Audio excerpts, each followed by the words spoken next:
Okay, this is third in this series, Econ 2, June 25th, 2011. Hopefully, well, this one's not as scary as the other because this one's the one where we have the solution to your global debt problem. We talked before about the problem when we showed you the pyramid of prosperity and the debt hole that's being built within a nation. But here's the simple plan. When we create an enterprise of Earth and a global reserve bank, the enterprise of Earth, which is a merge of all the global enterprises, effectively buys out all of your banks. And when we own all your banks, well, this is a person. Indeed, imagine this is a mortgage, or this is a world, and it's the mortgage of the world.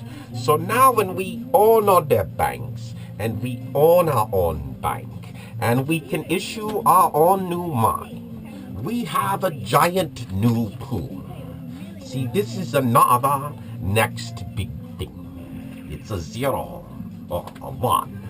It's one of us. One world bank together. Now, here's how we do it then. See, imagine this is real estate. And you could look at it at a global basis, so it could be just your house. And typically, actually, this is sort of representing, it's sort of crude, but let's say that's a third in that house. Well, a third, but usually people don't even have a third of their house. They're lucky to have, well, let's say you have a third of your house, 33%. So you started with an 80% mortgage and you're down 13 points from now, and you've gotten your principal down. And the bank basically owns the 67% in debt. But as we described before, basically the banks really don't own it because they borrowed it from your Federal Reserves and your other banks, and they're full of debt. And that debt's not represented here, but that debt could be this debt here, this pile of debt. And see, when we create this new thing, this debt gets bought by our entire enterprise. It gets retired out, and it gets retired out with the power of this new money, which is a whole new lesson in itself. But what we do is we say, listen, we're going to translate those mortgages into new instruments. Now, it'd be a voluntary thing, but basically, we're going to let the bank own 2/3 of the property, passively, underlying. So basically, we're going to pay off your mortgage.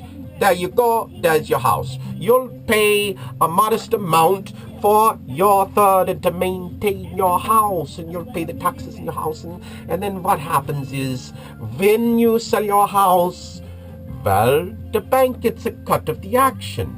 And, well, you don't have to sell your house, the bank gets nothing, but the bank has the value of that. So as real estate prices rise, the value of the bank rises. But see, as the value of the bank rises with the rising real estate prices and the rising prices we acquire natural resources, as the bank rises in value, it allows two things. One, our currency gets stronger, allowing us literally to print more currency.